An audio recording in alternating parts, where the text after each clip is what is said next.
নমস্কার, আমি সৌরভ। তোমরা দেখছো সৌরভ ব্যাপারী ইউটিউব চ্যানেল। আজকের ভিডিওটি খুবই গুরুত্বপূর্ণ হতে চলেছে। আজকে আমরা আলোচনা করব ফুড এশিয়ার মতো ক্লার্কশিপে প্রশ্ন ফাঁস হতে চলেছে এবং এর জন্য কি ব্যবস্থা নেওয়া হচ্ছে সবকিছু বিস্তারিত আলোচনা করব। তাই ভিডিওটি মিস করবে না এবং স্কিপ করবে না। কিন্তু এই চ্যানেলে চাকরি সম্পর্কিত সব রকম নিত্য নতুন আপডেট দেওয়া হয়, তাই চ্যানেলটিকে সাবস্ক্রাইব করে পাশে থাকা বেল আইকনটি প্রেস করে দেবে। তাহলে চলো দেরি না করে শুরু করা যাক। প্রথমে আলোচনা করি আমরা। দেখো, বিগত কিছুদিন ধরে কিন্তু আমরা দেখতে পাচ্ছি কিছু গ্রুপ কিন্তু তারা পোস্ট করছে যে ফুড এসআইতে তারা কিন্তু প্রশ্ন ফাঁস করেছে এবং ক্লার্কশিপেও কিন্তু তারা প্রশ্ন ফাঁস করবে।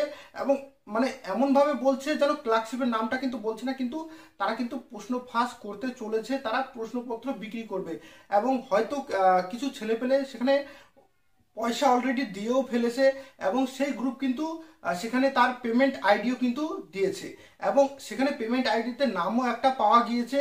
এবার আমার তো মনে হয় এটা একটা ফেক নেম, কারণ ওটা আসল নাম নয়।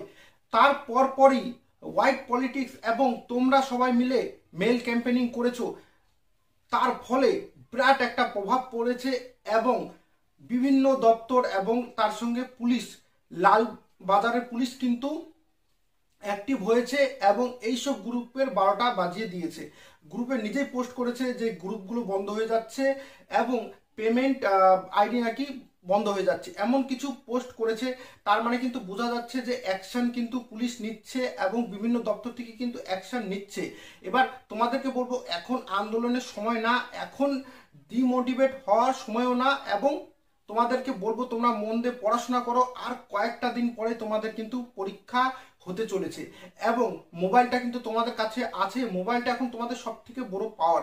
যদি আমরা এরকম কিছু দেখতে পারি, আবার তোমাদেরকে মেল ক্যাম্পেনিং করতে বলা হবে।